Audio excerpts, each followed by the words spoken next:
সুপ্রিয় দর্শক, আমি 9 তারিখ থেকে বিছানায় অসুস্থ। আমার হঠাৎ করে উচ্চ রক্তচাপ হয়ে কোলেস্ট্রল হয়ে নাক দিয়ে রক্তক্ষরণ হয়, যার জন্য আমাকে দেখার জন্য প্রতিনিয়তই মানুষ আসে। আজকেও দেখেন পাহাড় থেকে আমার জন্য অসংখ্য শাকসবজি নিয়ে আসছে, কচু পাতা, আরও অনেক কিছু।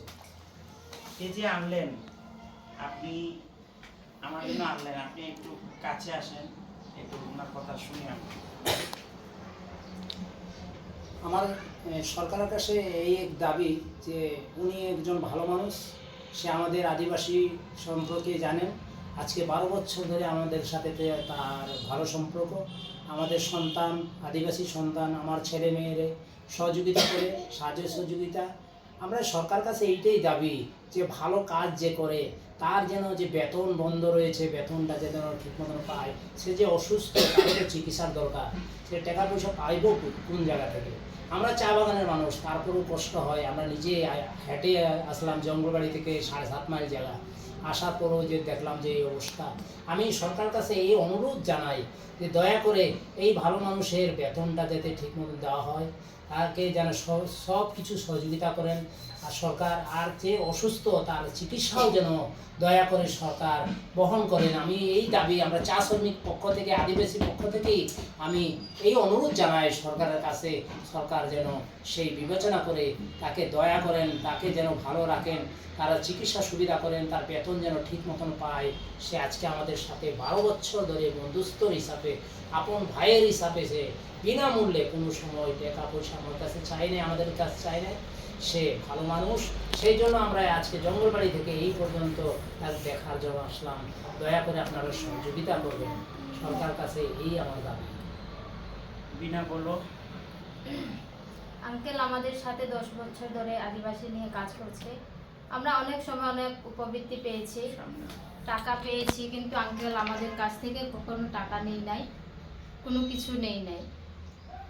তাই আমি সরকারের কাছে অনুরোধ করছি আঙ্কেলকে কিছু করার জন্য, সাহায্য করার জন্য। সে অনেক অসুস্থ আছে, কিছু সাহায্য করলে আঙ্কেল অনেক সুস্থ যায়। আপনাদের যেটা আমার দীর্ঘ 4 বছর যাবত বেতন বন্ধ। ওনারা হচ্ছে কন্দ জাতি। আপনার পুরো নামটা একটু বলেন। আমার নাম হলো বিমল কন্দ, জঙ্গলবাড়ি চা বাগানের চা শ্রমিক আমি। এক সময় এই জঙ্গলবাড়ি চা বাগান কিন্তু এই তাহেরা নামে ছিল, তাহেরা পুঞ্জি ছিল। দেখুন আপনাদের সামনে একটা প্রমাণ।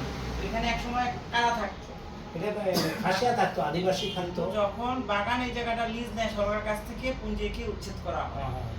তার মানে খাসিয়াদের কোনো জায়গা নেই, আপনাদেরও কোনো জায়গা নেই। আমাদের তো চা বাগানে এখন জঙ্গলবাড়ি চা বাগান কোনো জায়গা আছে আপনার? নিজস্ব জায়গা বাড়ি নেই। যদি আজকে আপনি উচ্ছেদ করে আপনি কোথায় যাবেন? যাওয়ার মতন কোনো জায়গা নেই। তো এই কথাটাই আমি বলেছিলাম, খাসি সম্প্রদায়ের ভূমি নেই, গারো সম্প্রদায়ের ভূমি নেই, চা শ্রমিকদের ভূমি নেই, ত্রিপুরা সম্প্রদায়ের অনেকেরই ভূমি নেই, ভূমির অধিকার। অন্তত তারা ভূমি লিজ হলেও তারা চায়। এই কথাটি বলার পরে আমার 4 বছর যাবত বেতন বন্ধ। এই দুজন মানুষ, আমি তাদেরকে ধন্যবাদ জানাচ্ছি। হচ্ছে বিনা কন্দ, তুমি কোন ক্লাসে পড়াবো? আমি ডিগ্রির প্রথম বর্ষ। সে কয়েকবারই শিক্ষাবৃত্তি পেয়েছে এবং কখনোই কিন্তু তার চেকের মাধ্যমে সে পায়। কখন পায় তাকে শুধু জানানোর দায়িত্ব আমার, ফর্ম পৌঁছানোর দায়িত্ব আমার। আর উনি ওনার যে আরও জাতিগোষ্ঠী আছে তাদেরকে ইনফরমেশন দেওয়া। আর আজকে উনি আমাকে একটা বই দিয়েছিলেন, একটা বইয়ের বিনিময়ে আমি 3টা বই ওনাকে পড়ে দিয়েছি। এটা ওনার মাতৃভাষার বই। কুই ভাষা, এই যে কুই ভাষা না, এটা হলো উড়িষ্যা ভাষা, সম্ভবত উড়িষ্যা ভাষা।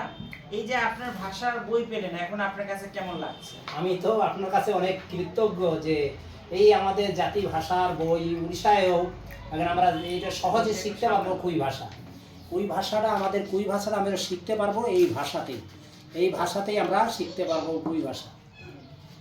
তো এইভাবে দেখেন, বিভিন্ন ভাষা নিয়ে উপজেলা প্রশাসন কাজ করছে, আর আমি উপজেলা প্রশাসনের পক্ষে কাজ করছি। কিন্তু দীর্ঘ 4 বছর আমার বেতন বন্ধ।